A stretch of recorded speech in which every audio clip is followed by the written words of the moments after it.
એક સરસ પ્રસંગ છે સ્વિટ્ઝરલેન્ડનો, ધ્યાનથી સાંભળજો.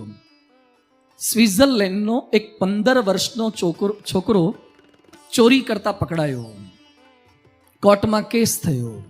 જજે પાંજરામાં એને ઊભો રાખ્યો અને જજે પ્રશ્ન પૂછ્યો કે તે ચોરી શાની કરી હતી? એ કે સર બ્રેડ બટરની ચોરી કરી, બ્રેડ અને બટર. પછી જજ એને કહે છે કે તારે ચોરી કેમ કરવી પડી? એ કે સર મારા બાપુજી નથી, ડિવોર્સી બાઈ છે મારી માં, હું મારી માં સાથે રહું છું. મારી માં કામ કરતી હોય છે અને મને ભણાવે છે, પણ મારી બા છેલ્લા કેટલાક દિવસોથી બીમાર છે અને કામ કરી શકતી નથી, એટલે મારે પણ ખાવાનું હતું ને મારી માને ખવડાવવાની હતી, એટલે મારે બ્રેડ બટરની ચોરી કરવી પડી. એટલે જજ પેલા 15 વર્ષના યુવાનને કહે છે કે બ્રેડ બટરની ચોરી કરતા પહેલા કોકની પાસે તારે મગાઈ તો ખરું ને, સીધી ચોરી થોડી કરાય. એ સમયે 15 વર્ષનો યુવાન કહે છે કે સાહેબ મેં 50 લોકો આગળ હાથ લાંબા કર્યા, પણ એક પણ વ્યક્તિએ મને બ્રેડ બટર ના આપી, એટલે છેવટે મારે ચોરી કરવી પડી છે. એ સમયે સ્વિટ્ઝરલેન્ડના જજ શું કહે છે કે ચોરી કરવી તો ગુનો છે જ, પણ ચોરી કરવાની મજબૂરી થાય એવું વાતાવરણ ઊભું કરવું ને, એ તો એના કરતાંય વધારે ગુનો છે. જે 50 લોકોએ મદદ નથી કરી એ તમામ 50 વ્યક્તિને હું $50 દંડ કરું છું, કે જેણે બ્રેડ બટર પણ ના આપે એને $50 દંડ. આવા કેસમાં પણ પાછો વકીલાત તરીકે કરવા માટે તૈયાર થઈ ગયો, એ વકીલને $100 દંડ કરું છું. જે સ્ટોર વાળાએ કેસ કર્યો એ સ્ટોરના માલિકને $1000 દંડ કરું છું. અને આવા ઇમોશનલ પરિસ્થિતિના કેસને પણ લાલાયિત થઈને જિજ્ઞાસુ થઈ અને સાંભળવા માણસો બેસી ગયા છે, એ બધાને $10 દંડ કરું છું. કારણ કે એ બધા પણ જવાબદાર છે અને હું પણ જવાબદાર છે, એટલે પહેલા $10 હું જમા કરાવું છું.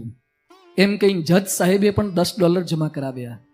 મારે આ સ્વિટ્ઝરલેન્ડનો પ્રસંગ કહીને આપને એટલું જ કહેવું છે કે ભારતના સફળતા માટે પણ આપણે જવાબદાર છીએ અને ભારતની નિષ્ફળતા માટે પણ આપણે જવાબદાર છીએ.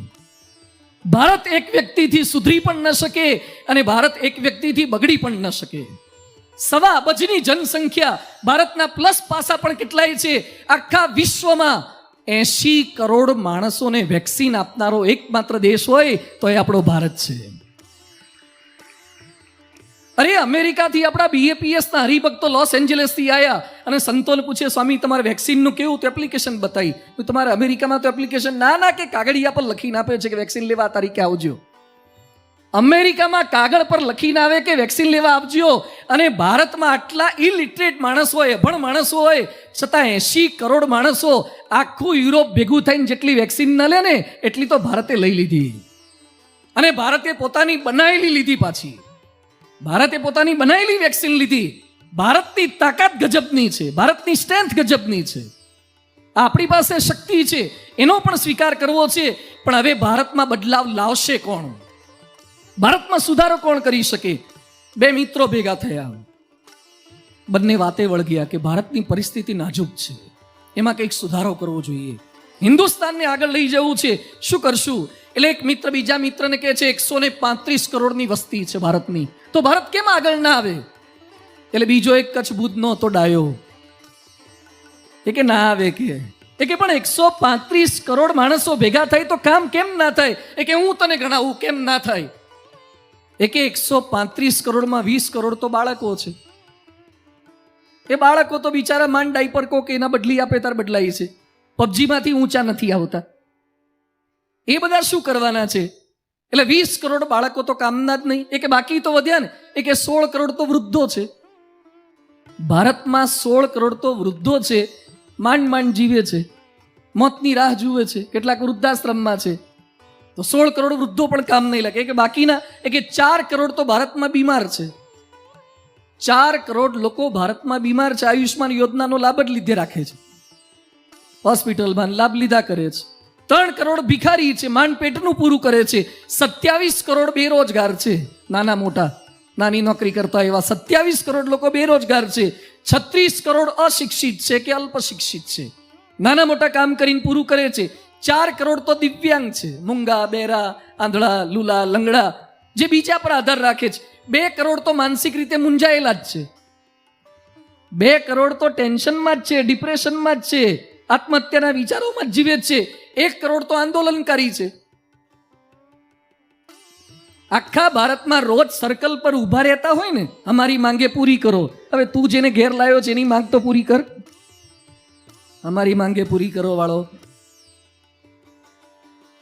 આંદોલનકારી. ભારતમાં 1 કરોડ તો આંદોલનકારી છે અને 21,99,99,999 તો વિદ્યાર્થી છે. માંડ એટી કેટી સોલ્વ કરે છે.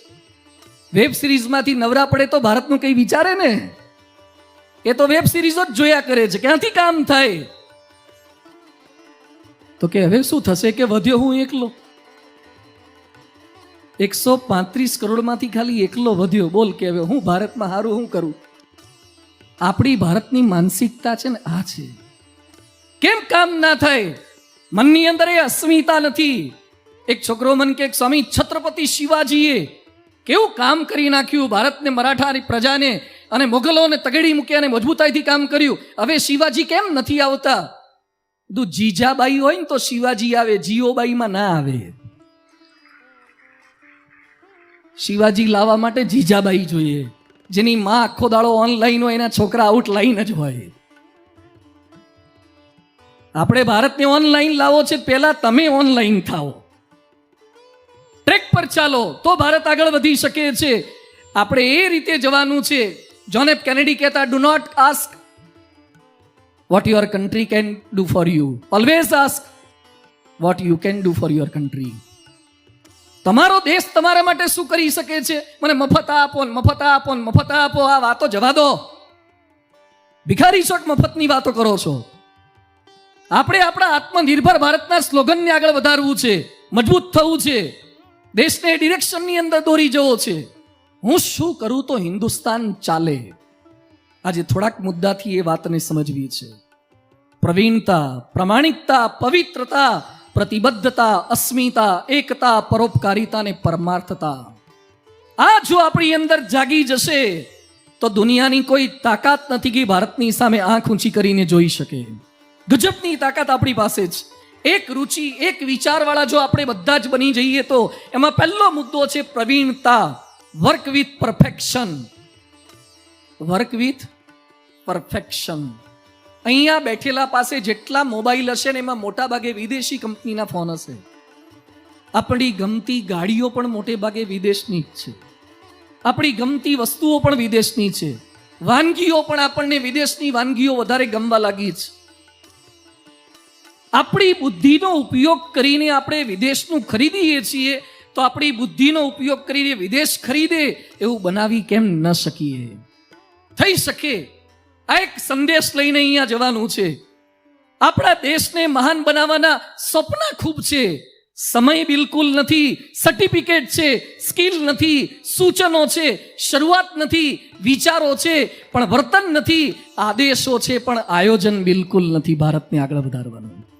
ખાલી સપના જોવાથી ભારત મહાન થઈ જાય? ખાલી સૂચન કરવાથી ભારત મહાન થઈ જાય? કંઈક આપણે શરૂઆત કરવાની છે. તો પહેલી માનસિકતા બદલવાની છે. ચાલશે. ફાધર વાલેસે પુસ્તક લખ્યું છે ને પુસ્તકમાં એક શબ્દ વાપર્યો છે, ભારતનો મહાનમાં મહાન કોઈ રોગ હોય ને તો ચાલશે. ચાલશે જેવો કોઈ ઘાતક શબ્દ જ નથી. ચાલે. જ્યાં ત્યાં ગાડી પાર્ક કરો, ચાલે. ગમે ત્યાં પિચકારી મારો, ચાલે. ગમે ત્યાં કચરો નાખો, ચાલે. આ ચાલશે ખરાબમાં ખરાબ માનસિકતા છે. ભણવામાં ભલીવાર નથી કરતા. MBA થયેલો છોકરો મળ્યો, માર્કેટિંગનો એક અક્ષર ના આવડે. એક ઇલેક્ટ્રિકલ એન્જિનિયર મારી પાસે આવ્યો. તું શું ભણે છે? મને કે ઇલેક્ટ્રિકલ 4th સેમમાં. તું સિંગલ ફેઝ ને ટ્રિપલ ફેઝમાં ફરક શું? મને કે સિંગલમાં એક વાયર હોય અને ટ્રિપલમાં. મેં કીધું તું મારા બહાર નીકળતો નહીં, ચાલુ જ રાખજે, કોકને હળગાઈ મારે. ઇલેક્ટ્રિકલ એન્જિનિયર થયા પછી આપણને સિંગલ ફેઝ ને ટ્રિપલ ફેઝના ભેદ ખબર ન પડતી હોય. ભોપાલમાં ગેસ દુર્ઘટના થઈને એના વર્ષો પહેલા આપણને લોકોએ ચેતવ્યા હતા કે કાર્બાઇડ ગેસ છે અને અંદર બધું બોઇલરને જૂનું થઈ ગયું છે, 61 વાંધા છે, 30 સમસ્યા છે, પણ ગંભીર ના થયા આપણે. ચાલે એટલે પ્રોબ્લેમ થાય છે. ભારત પાસે અપાર ક્ષમતા છે. આજે નાસાના સારામાં સારા સાયન્ટિસ્ટ ભારતના છે. સત્યન નાદેલા માઇક્રોસોફ્ટના CEO ભારતના છે. ગૂગલના સુંદર પિચાઈ ભારતના છે. અને આજે જ ન્યૂઝની અંદર મને એક છોકરાએ મોકલ્યું, સ્ટારબક્સ કોફીના માલિક પણ CEO હવે ભારતના થાય છે. સ્ટારબક્સ કોફીના માલિક પણ ભારતના થાય છે. આવનારા દિવસોની અંદર તમે જોજો, અત્યારે ઇંગ્લેન્ડની અંદર હોમ મિનિસ્ટર છે પ્રીતિ પટેલ, એ ભારતની છે આપણી ઇંગ્લેન્ડમાં. અને હવે નવા વડાપ્રધાન સુનક સાહેબ એ પણ ભારતના થાય એવી શક્યતાઓ છે. આવનારા દિવસોમાં જે રીતે ભારતના માણસો વિદેશમાં જઈ રહ્યા છે અને પોતાનો પગ જમાવી રહ્યા છે, જોતા લાગે કે ભારતનું રાજ્ય ખાલી ભારત પર નહીં, વિશ્વના અનેક દેશો પર થઈ શકે એવી ક્ષમતા ભારતમાં છે. આપણી પાસે તાકાત છે જ. પોખરણના અણુ ધડાકા પછી એક કમ્પ્યુટરની આપણે આવશ્યકતા પડી, જે મોસમની જાણકારી આપણને નહીં, વેધર ફોરકાસ્ટ કરે છે, એક્યુ વેધર ને બધી એપ્લિકેશન આવે છે. અમેરિકા પાસે આપણે મોસમની જાણકારીમાં આપતું XMP સુપર કોમ્પ્યુટર માંગ્યું. અમેરિકાએ આપવાની ના પાડી દીધી કે ભારતને નહીં આપી શકે, ભારત અમારો પ્રતિસ્પર્ધી દેશ છે. ભારતે 4 વર્ષમાં સુપર કોમ્પ્યુટર બનાવીનું નામ રાખ્યું પરમ. 1 સેકન્ડમાં 10 ખર્વની ગણતરી કરે, કરોડ, અબજ, ખર્વ, નિખર્વ, 10 ખર્વની ગણતરી કરે. હવે આજે આપને જણાવતા આનંદ થાય છે કે અમેરિકા કરતાં ઓછા સમયમાં અને અમેરિકા કરતાં ઓછા પૈસામાં ભારતે આ સુપર કોમ્પ્યુટર બનાવ્યું છે. ભારત પાસે ક્ષમતા છે. આપણું યુવાધન બહાર જાય છે. આપણા ડોક્ટર, આપણા એન્જિનિયર, આપણી પાસે જે ગજબની તાકાત છે, કરી જ શકીએ. હવે આપણે પ્રવીણતા સાથે કામ કરો. અહીંયા બેઠેલા બધાને મારી વિનંતી છે, તમે નોકરી કરો છો, વાય નોટ ધ બેસ્ટ? તમે ધંધો કરો છો, why not the best? Do not do compromise in quality. પરમ પૂજ્ય પ્રમુખ સ્વામી મહારાજ ગાંધીનગર અક્ષરધામની મુલાકાતે આવ્યા. અક્ષરધામ થતા પહેલા અને પ્રમુખ સ્વામીજી સંડાસ બાથરૂમના બ્લોક જોવા માટે ગયા. એટલે સંતોએ પૂછ્યું, સ્વામીજી ભગવાન જ્યાં પધરાવાના છે જો? સ્વામી કહે તો પછી જોઈએ, પેલા સંડાસ બાથરૂમ જોઈ લઈએ. સ્વામીજીએ ચપ્પલ કાઢ્યા અને પછી પગેથી નીચે બાથરૂમની અંદર ઢાળ જોતા હતા. સંતો કે શું ચેક કરો છો? સ્વામી કે સ્લોપ ચેક કરું છું કે વાઇપર માર્યા પછી પાણી ગટર બાજુ જાય એવો ઢાળ રાખ્યો છે કે નહીં. ઘણા ઘરમાં ગટરની ચોકડી હોય પણ ઢાળ ઊંધો હોય, એટલે ખેંચીને પાણી ગટર બાજુ લાવવું પડે. એટલે સંતોએ કીધું કે સ્વામીજી, લોકો અક્ષરધામમાં ભગવાનના દર્શન કરવા આવશે. પ્રમુખ સ્વામી મહારાજ બોલ્યા કે ભગવાનની મૂર્તિને, ભગવાનનું સિંહાસન તો સારું કરવું જ, પણ લોકો જે આવવાના છે ને, સંડાસ બાથરૂમમાં પણ કોમ્પ્રોમાઇઝ નહીં કરવાના. આ એમની પ્રવીણતા હતી, આ એમનું પરફેક્શન હતું. એટલે કાર્ય કરી શક્યા છે. વિશ્વના ખૂણે ખૂણે એટલે મંદિરને કરી શક્યા છે અને સારા મંદિર કરી શક્યા છે. R.K. Laxman, who said it, cartoonist, બલબલાની ટીકા કરે, ઇન્દિરાની, રાજીવની, બલબલા વડાપ્રધાનોની ટીકા કરે. R.K. લક્ષ્મણ દિલ્હી અક્ષરધામ જોવા માટે આવ્યા. બધાને એમ લાગતું હતું કે દિલ્હી અક્ષરધામની પણ ટીકા કરશે. અક્ષરધામ જોયા પછી પરમ પૂજ્ય પ્રમુખ સ્વામી મહારાજ પાસે લઈ જવામાં આવ્યા. કશું જ બોલ્યા નહીં. અને બધાએ પૂછ્યું, sir, yours opinion about Akshardham? ત્યારે અમે ઈશારો કરીને કીધું કે perfect. there is no chance to criticise કરવાનો એક ચાન્સ નથી. ભારત તો આગળ વધે.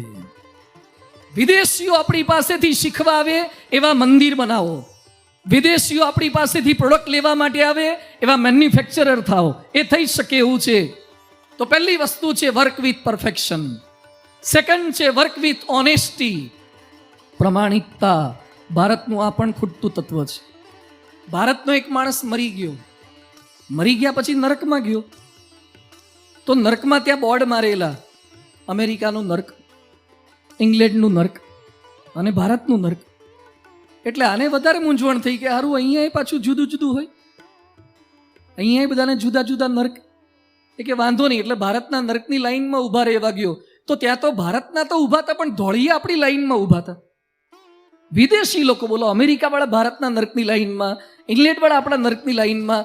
એટલે એણે ઇન્ક્વાયરી વિન્ડો પર જઈને પૂછ્યું કે ભાઈ આ બધા કેમ અમારી લાઈનમાં ઊભા છે? એ લોકોના અનામતના કોટા છે તો ઓપનની સીટો ના બગાડે, એને જુદામાં જ લઈ જાઓ, અમારી સીટ બગાડે નહીં એમ કરો. એટલે કે ત્યાં સજા ઓછી છે. એટલે ઇન્ક્વાયરી વિન્ડોવાળા એમ કીધું કે પનિશમેન્ટ ઇઝ ધ સેમ. શું પનિશમેન્ટ છે?